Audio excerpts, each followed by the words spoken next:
mama umenitulea kwenye shida na tabu, tena kubwa sana hadi tumekuwa leo. Tunakushukuru wewe dada, ndoa kutimia, nyoyo zetu ndiyo zimepata salama, sote familia tunasema leo tumefurahi sana.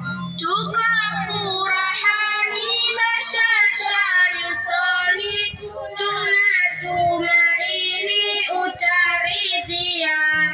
Tuko furahani, bashasha nyusoni, tunatumaini utaridhia. Kuingia ndoani ni Zulfa yakini, tupo furahani tunakwambia. Kuingia ndoani ni Zulfa yakini, tupo furahani